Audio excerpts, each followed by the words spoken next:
My name is Siddhant Adlakha. I'm a film critic and a huge admirer of the film that you all just saw. You probably know why. And so it is my great honor and privilege to introduce some people involved with the film. First, we have casting director Jennifer Venditti.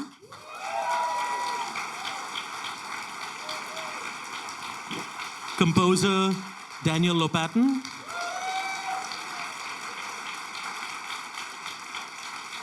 Production designer Jack Fisk.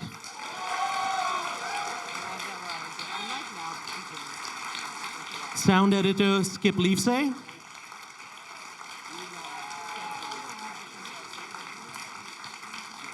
Director of photography Darius Khondji.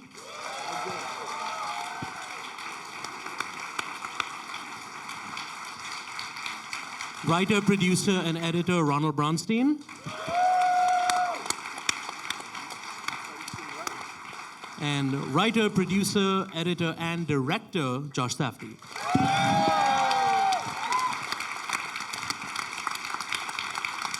Thank you. Thank you all for being here. Good luck to you. I'll do my best. Ronald, Josh, second movie this year where a waterlogged ceiling has caved in. What can you tell us about that? No, that's not a serious question. Watch If I Had Legs, I'd Kick You. Which we produced. Yes. So, since you folks the two of you were involved, obviously from the very beginning of this project, all the way through the end, from the writing to the editing, it's a film that has this tone of intensity. And I was curious about how that develops from stage to stage in the production. Tone of intensity. Find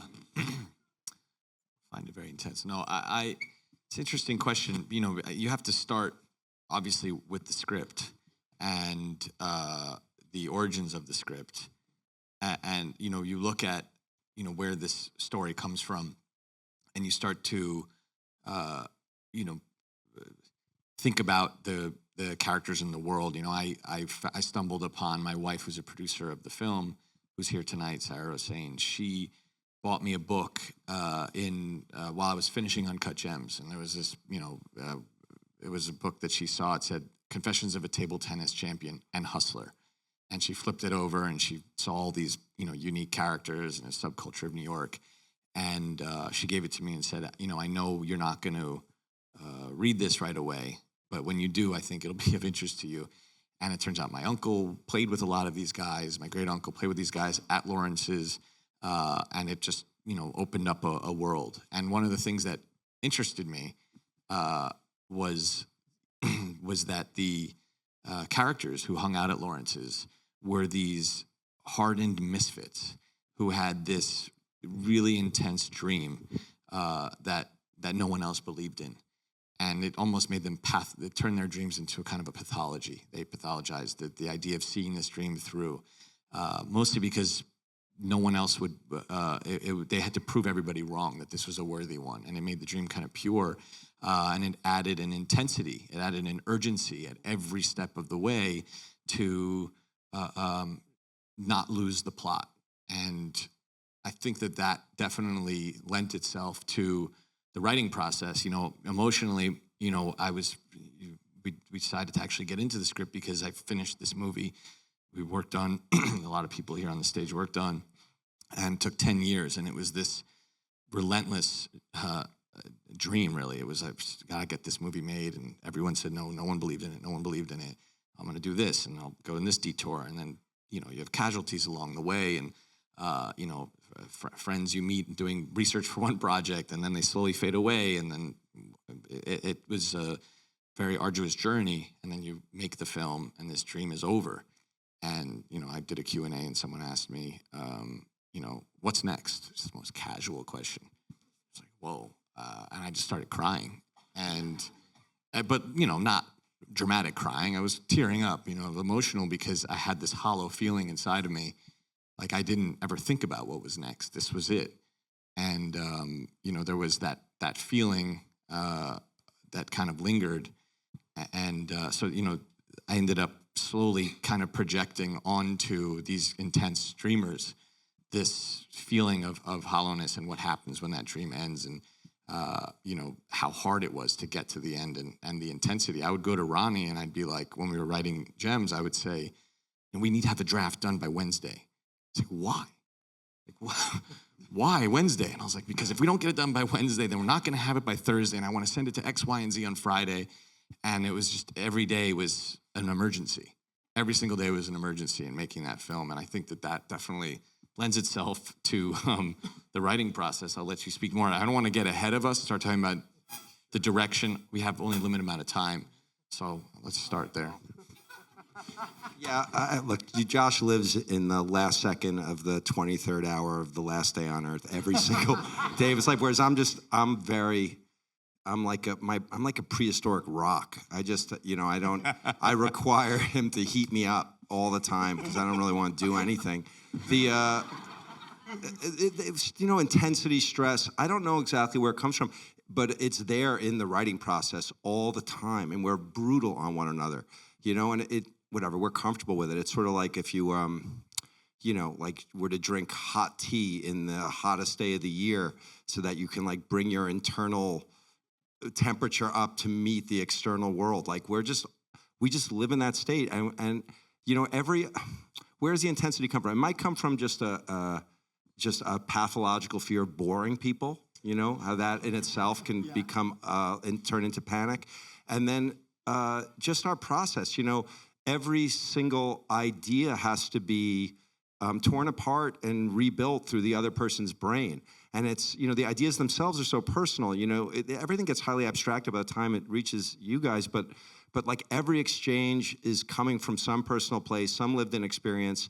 So we're sharing things with each other that's very intimate. The process is invasive, and we're not nice to each other in the sense of like being sensitive to each other's experience. So like, one person throws an idea out, and then immediately the other person is tying it to a chair and beating the shit out of it, trying to get it to confess its weaknesses.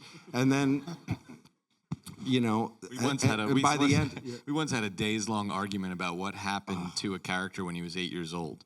Yeah, I mean, I'm past the point. We've done this for so many years now, over so many projects, that I'm past the point of worrying that our friendship outside of work will be affected. That was a thing for a long time. I was like, oh my God, like, what do we just do? We have these arguments, we get so gnarly with one another. It's all ad hominem attacks, which you then see in the movie. Like the way, like treating each exchange between human beings like some existential medieval duel. It's like, I'm like a natural brooder, and I'm like, whatever, the wisdom of the staircase, always thinking of like the way that you can dehumanize someone or like aim a comment directly at someone's self-esteem, like something I work on in my personal life, but in our work, it's where I'm free, So anyway, that's where the stress and intensity comes from.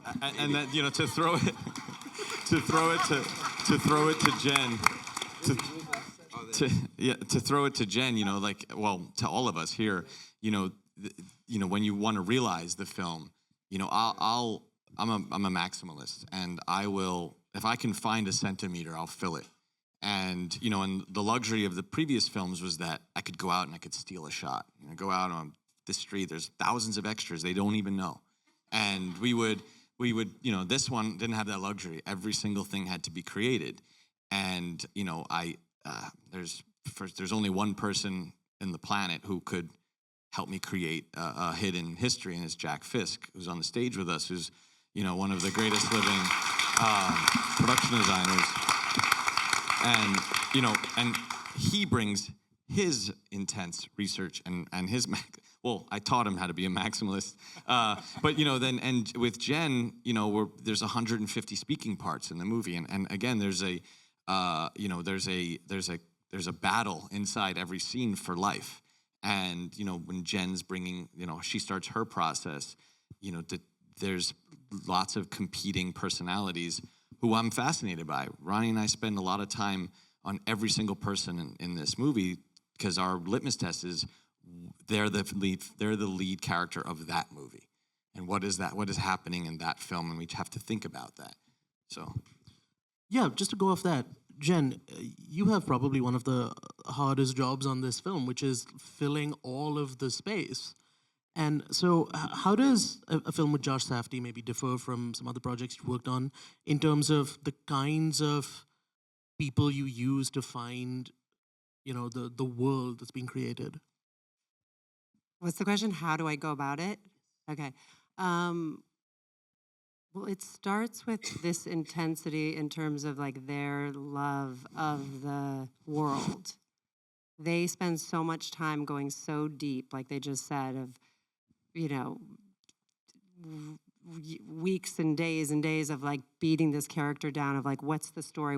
They know every single thing about every character, and they we spend hours where they tell me about it all and they show me pictures and I read everything, and it's more for me that it's like I have to feel the world and experience the world before I can look for these people. So it's getting as much information, visual, cerebral, emotional, and then a lot of times going to the places, meeting the people. So there was consultants that I spoke to. It was going to clubs.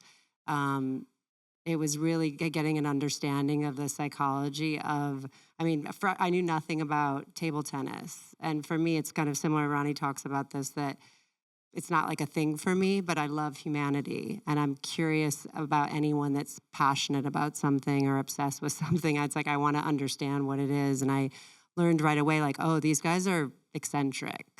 They're brilliant. Most table tennis people are like, the hand-eye coordination thing is really good for your brain. They're all really smart, and they're all kind of eccentric. And I love unique humans. So that's kind of like the entry point. And then we've had the pleasure of working together so long that we have a shorthand of like that we see the cinema of real life, and we understand what a cinematic face is. And so it's like an aesthetic thing. It's like a visual thing of like, we want powerful faces. This was so important for this, like Lawrence's, the references that Sarah had and Josh had, that it was like a dream come true. I couldn't believe it. Like Lawrence's, like, I was so excited to populate that place of like, he wanted these misfits and like faces that told stories. And so we went back into all of our archives of people that we had found before, people that we hadn't used before. And just, it's like getting excited about it. And that's the fun part. The hard part is then seeing if people can actually bring that cinematic face and have something that can back it up, and that they can actually bring their unique self to the camera and saying lines that are not theirs. And so we go through lots of stages of, the idea is, I always say, I want a person, there's the actors that have experience and we do it with them. And then there's the people that have no experience. And the people that have no experience, it's like, I want them to have an experience at the audition, whether they get the role or not. So it's like, whether they get the role or not, they just went someplace and had a really playful, exploratory, intense, inspiring 45 minutes. And that's the process. Like, can someone do that? Can someone bring themselves? I'll interview them to see who they are, to see if there's a part of themselves that can help inform the language in the film. And then once I learn a little bit about themselves, we give them a scenario that might be the same energy of a scene in the film, and we see, can they be themselves like that? And then if they can do that, then we'll give them lines and then see, can they do that? And it's just like it's like a whole process of breaking someone down, because once they get to Josh and everyone on the set, it's like one thing to be able to do that in the room. It's another thing to be with everyone and have the pressure of that day and be able to do it. And I always say, like, I couldn't do what I do if there wasn't someone like Josh that like knew how to continue that process and support people and, be loving with them, but also be really tough with them to be able to bring out the best. So I think I'm lucky because one of the things that Jen does, which is, I think, unique to you, first and foremost, you've been made a film. You've made a great documentary that is about an incredible human, Billy the Kid. And you, cool. But one of the things that's interesting, like when we're talking about casting, we're talking about the souls of these people, and that could be Fran Drescher, and what does she elicit?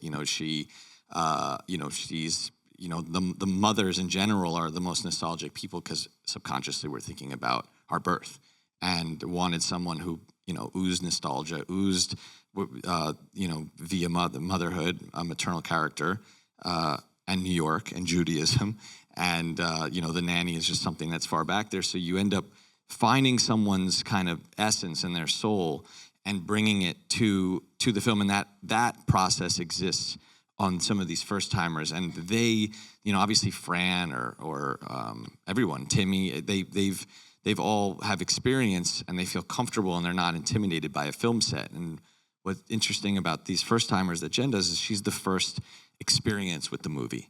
So they're having this very safe experience and they're feeling incredibly confident because they have this person saying, you're worthy, you are important, you're interesting, and I want to hear what you have to say, and I'm interested in working with you. And she does like an acting exercise, basically, these improv. So it's again, everybody up on this stage just helps me makes my job a lot easier. I want to add something to what you're saying too. That's important, that because Timmy and Gwyneth talked about this on another panel, and that the magic of what his films are about is that there is someone that knows where the scene's going, and then there's someone that doesn't really understand the beats of the scene, and it's like that tension and the mystery and the magic that can come from that. And I think for some actors in the beginning that are very trained, that can be like destabilizing. And then they get into it and they're like, this is incredible. Because it gives them so much, but it can feel a little bit like, make someone feel a little bit unsure of themselves because you don't know what this person's going to do. But it's exactly, that's what we love. Thank you. Jack, I had a question for you. As the production designer, obviously there's a need to fulfill a kind of fidelity to the time period, but this is also a film of a lot of myth making and a story about people telling stories as well. So I was wondering, was there a need for you to also kind of break away from, needing to stick to exactly how things might have been at the time, any liberties you might have taken in designing the film? When I read this script, it was a world that I wanted to help build. And I approached it more like a documentary, and that I wanted to give him a real background because Marty was such a great character. And I found with both Ronnie and Josh such a exciting passion for the material and for film in general that I just wanted to be a part of it. All of these people have worked together before, and I was the newcomer. And I felt so welcomed and had so much fun. And it's the way I like to make films. We were all in the trenches working and getting dirty. Thank you. Daniel, the music that you provide has this sort of etherealness to it, but also an almost anachronistic quality, because it feels to me something that is from decades in the future from what we're watching. Was hoping you and Josh, if you could chime in, what those conversations were like about figuring out how this movie was going to sound musically. Sure. I think we knew some things, but not all of the things going into it. We had some hunches. But I think our intuition at the outset was, we're not scoring this like a period film. This is going to bore the living shit out of everybody if we do that. And it's just not us. So the question was then, what's really the essence of the film? Because it's not just simply to be kind of rebellious against the thing you want to do, but what are we really trying to say when we make those kind of decisions? And it's amazing how the first thought's sometimes the best thought. And a lot of them really were just Josh's intuition saying, there's something I really want here that's kind of a Baroque sound. What is that all about? Well, I'm very lucky. My mom is still around. She plays piano. She's a musicologist as well. So I start asking her questions about certain pieces I think are interesting. We go down that road for a while. We learn a little bit about our score that way, but not everything. Then we round back. Well, Josh, what's up with this playlist of like 30 hours of music? There's so much here. A lot of it's from the 80s. What's going on here? What do you want to do with the needle drops? So we just start looking at all of those things, and then these just start forming a kind of rhizomatic relationship. They just start speaking to each other, and it's evolutionary. It's like the best ideas win. The best ideas go to the top. And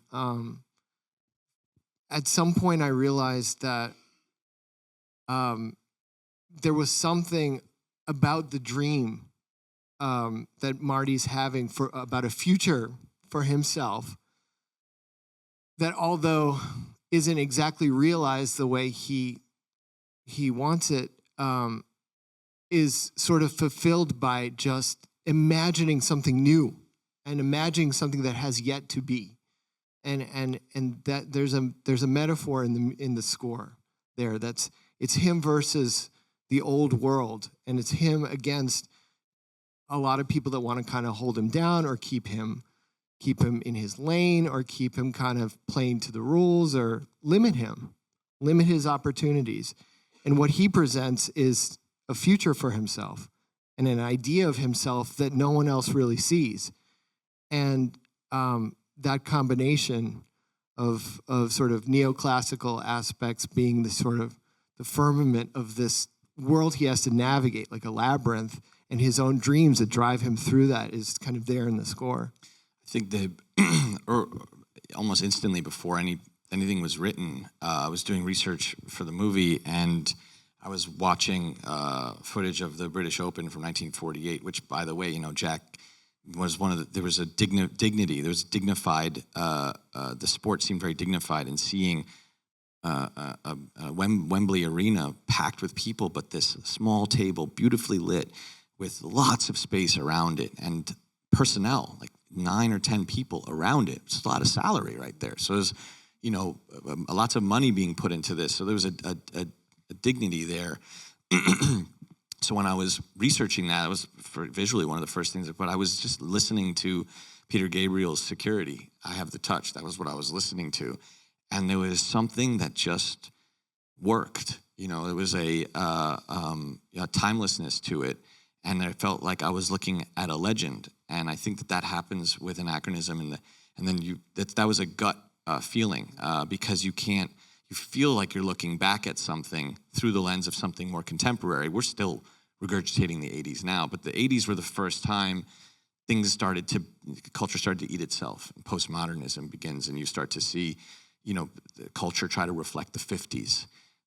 So there was these things that felt, guttural are actually incredibly, when you start to mine them, like, oh, there's a lot going on here. The return to the dream and whatnot. So Reagan was certainly pushing quote unquote American excellence, American individualism. There was this nostalgia for the past, and I think we're doing that now again.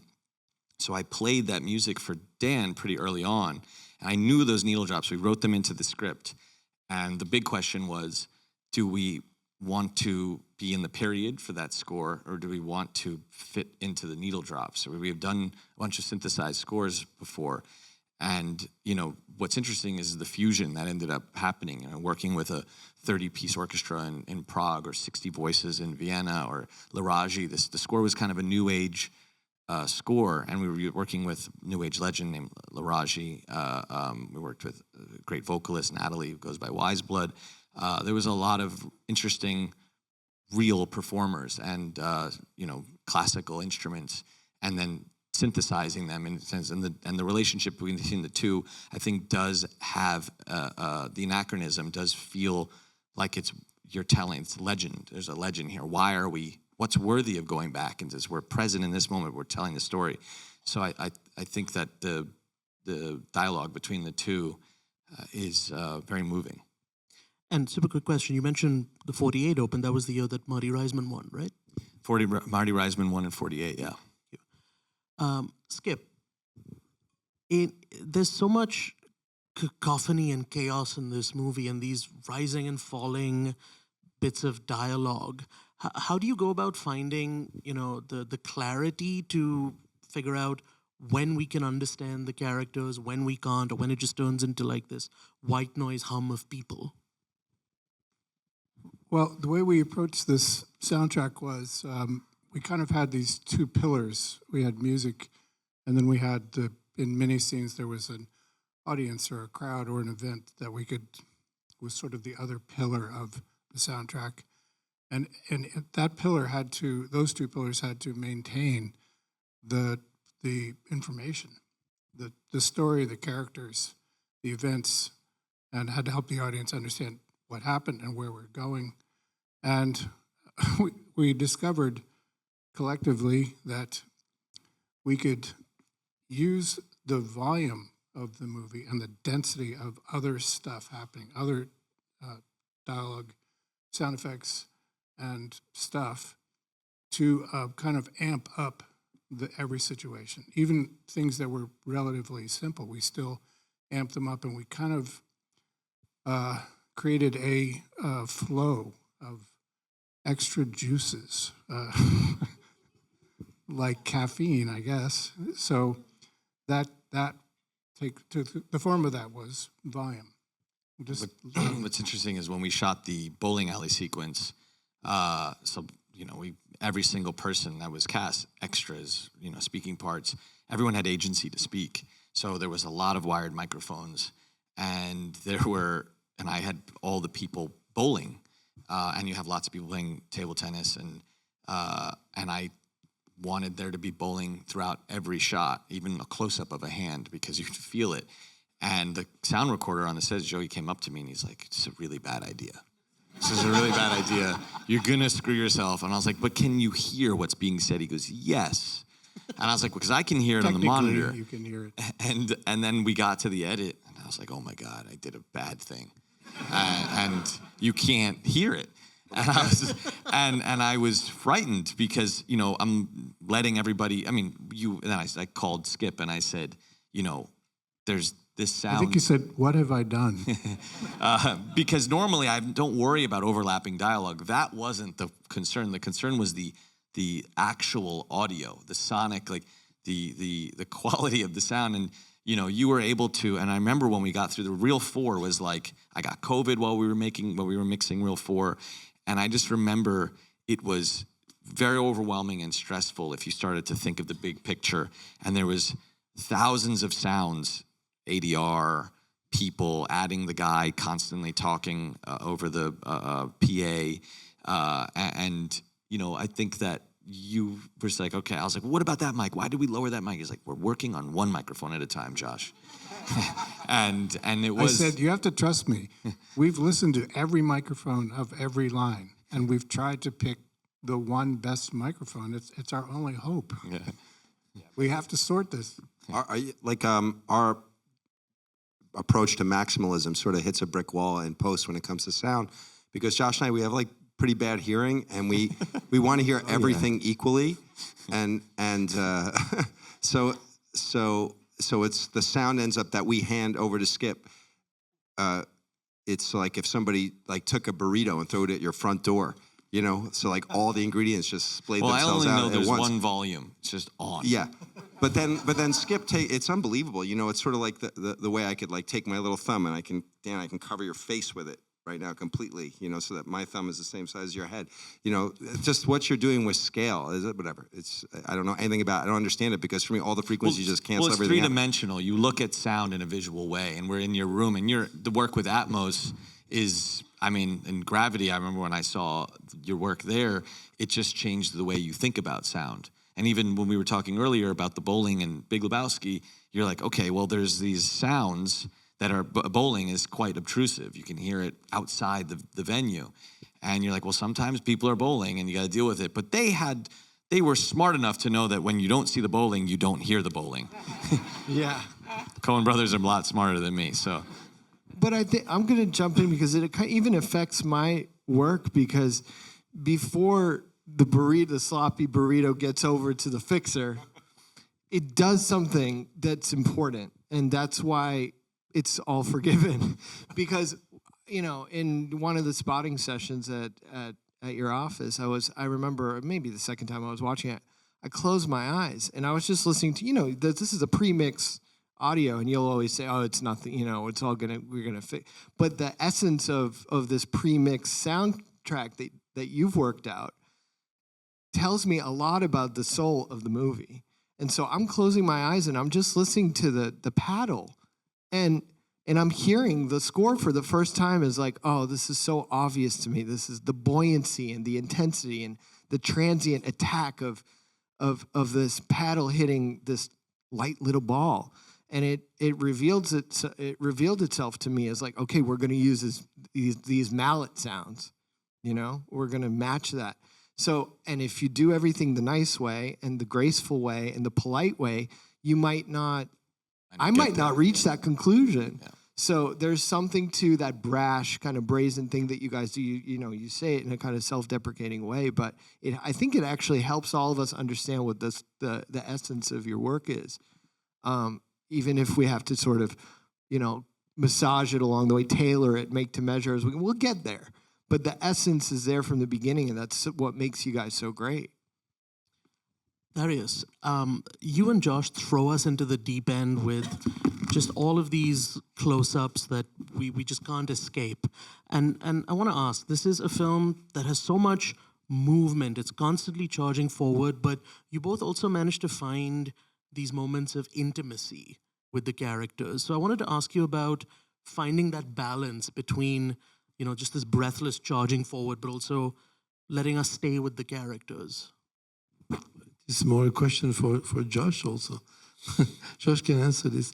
No, we're putting the camera, you know, together, and you know, you can answer these questions. Darius is very generous that he lets me lens the movie, and he's, you know, obviously he's constantly telling me, he's like, you know, 15 millimeters wider. Let's just pull it back a little bit. And I was like, well, I don't know. He's like, well, I spoke to Colin, with this incredible camera operator, Colin Anderson, he was the operator on One Bite After Another and a lot of great films. And he's like, well, Colin told me, he knows I love Colin. So Colin told me he would do 20 millimeters. I was like, Colin said that? He's like, yeah. I was like, hey, Colin, come over here. Darius hit 15 millimeters. Like, I don't want to get involved. Please don't involve me. And I was like, just to spite you, we're going to 100 now. But he did let me lens, and he wanted to see, you know, I have my shot list, I have my storyboard. So he sees what I want to do, and he's able to, obviously, you know, framing advice, but the way that Darius looks at light is that it's a physical thing for him. It's physical. It can either slap someone and he'll be on set being like, the light is hitting, or it's the light's coming. The light's coming here. Don't listen to him. No, and if he literally doesn't like something, he'll go, no, it's I a think light. We started, we did all these tests, you know, this camera test together, and little by little we had these faces, these characters coming. Instead of having doubles, normal, you know, tests for tests and all that, we already had actors coming. Already had like background actors coming, and we had set the camera on a track, and with a lens, and then we started to have just going longer and longer, and having the actors coming closer and just to get to the eye at the end, you know. So the whole film is like this. I think it started a little bit, you know, almost maybe a little bit wider, and then it was like an obsessiveness of getting tighter and tighter in the face, in the spirit of the actors, you know. And we have having all these 140, 50 different characters coming with all these different lives, different characters coming, and you know. And you would sometimes look at like the camera test you're talking about led to a casting decision because Darius loved lighting this man Jimmy, who plays the bellhop in the hotel, who is incredible, and that was someone who Jen found because he was a candy man, but he amazing guy. But the way Darius lit him in these camera tests, he made his face tell, you know, 1,000 stories. So then that led to a recasting and putting him into the scene. So Darius is kind of he likes to get into the essence of somebody through light, and it's beautiful. And we looked at, you know, ectochrome, and he's like a chemist too. Like he's the ideal film to do this, to get into with all these faces, like faces. But the way you treated the film itself, he would, you know, working on Seven, going back to Delicatessen, the way he would work with the bath, the chemicals of the film, he would be very aggressive and like a scientific. I don't remember this. It's a long time ago. But he would do things like pull the silver off. He has a way of looking at the film like it's a physical thing. And you know, when we talked about wanting to be evocative of the time period, talked about ectochrome, and there was a Ken Jacobs film that was called Orchard Street. He shot on reversal, and the colors were so vibrant. We test reversal. We didn't like what it was doing to the darks, the low end. And Darius is like, well, I can do these things with the negative. So he's thinking, and he's thinking emotionally about the film. And oftentimes, you know, he also understands lenses really, really well. And he'll be like, he'll bring these special lenses, these lenses from a very long time ago. We ended up finding the camera report. Sarah ran research. She found the camera report from a movie called Woman's World, which is the first CinemaScope film. A movie called The Rope or something, not the Hitchcock one. It was also, and we found these camera reports, and you know we tracked down these lenses. Yeah. And they were massive. They were like this big. Also. CinemaScope lenses. Is it the anamorphic, the real, when you really use the anamorphic on this way with the old glass of anamorphic, the format, it really makes the actor bigger, you know. It makes it, so it has a bit the effect, the strength of black and white, the way black and white works with actors. Mm-hmm. It makes them bigger than life, you know. Like it has this thing. You can even make a film that's very minimal, that's very at closed doors, very intimate story with anamorphic. The way you do close-ups, few close-ups at the same time, like I would photograph you now here, you know. Well, you know what's funny to me? He's such a passionate person, and that's everybody here is very passionate. Everybody's here very passionate. Yes, of course. I mean, well, everyone will all. Yes, everything is very. But what Darius, you know, like, and he takes real time to make sure lighting is perfect. So in the scene where Gwyneth and Timmy are speaking to each other in the hotel scene, I wanted to shoot them at the same time, and have these real phones connected to one another, and they were basically in two rooms that were just split by a wall. So I said to Darius, I need to shoot them at the same time. We'll have two cameras, one on Gwyneth, one on Timmy. He's like, you want to shoot both of them at the same time? I have to light both the rooms, and I have this and that. And I said, well, how long is it going to take? He said 3 hours. It's a documentary. And no, but I love that. I love that texture of there's a blur line between documentary and fiction. You know? I love that. And the actors couldn't believe it. And Gwyneth worked with him on Seven. She's like, he's going to take a really long time to light this. and I was like, but it's better because once we get it done, we can fly through all the setups. And it's amazing. And you were very accommodating to the performances. Like in the bowling alley, it's 360 lighting, so I could just move the camera around really quickly because we have one day to shoot that all. Yeah, but there's no other way to be accommodating. You have to follow the strengths of the direction we're all going. We're all going this direction. You can't slow down. You can't just let down and give. You know what I mean? It's like. And I have to say, add to the. Anthony was behind my back anyway. But Josh the thing is, it's infectious. In a very and all of us way. are sharing all of our work with each other, and everyone's work is informing everyone else. Like, Josh is constantly sending me pictures of your work and and we all want to be as cool as Darius too. Yeah, exactly. We don't want to be like, oh yeah, well. And everyone's inspired by each other, and it really makes, you know. And then we have, by the way, we have two other producers in the room, Anthony Katagas and Eli Bush. They are giving me the wrap-up signal, but if you guys want to keep talking, that's okay. fine. Don't worry about it. We'll just keep talking.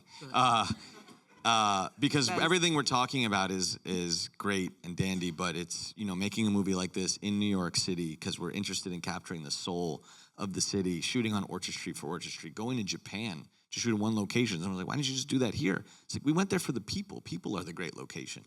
And you know, Eli Bush and Anthony Katagas, who are here, the great fearless producers,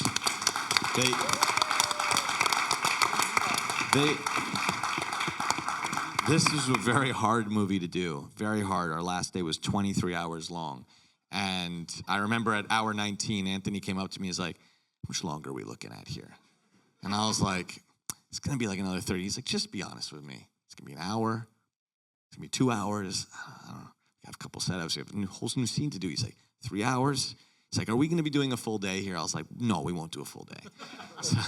And that was a special moment because you just know you have your back if the Bond company on set is telling you, oh, we're going to take the film away from you. It's like, who's going to do it? It's madness. They would have no idea to know what we were doing in the edit. Good luck, you know what I mean? So that's the power of when you're like Bond companies telling you, no offense to any Bond company ever. I'll need to get approvals in the future if I make another movie. And I love the Bond companies. Bond companies are amazing. They're important. They help support artists. They are the ones who back you when the banks won't. and they are the ones taking the risk, What is and he they're the talking ones about? telling the studio that they'll take that risk, and they're and they're really good people. They're really nice and understanding. So Stop it. I'm not taking this Q&A away from him, that's yeah, for sure. no. So anyway, but they, you do have. There's a little bit of when you're making movies like this, and you just know that everyone's just firing on all cylinders. They're not going to take it away from you. So And again, because everyone will quit. I want to thank you all so much for being here. Thank you, everybody. Thank you all for coming as well.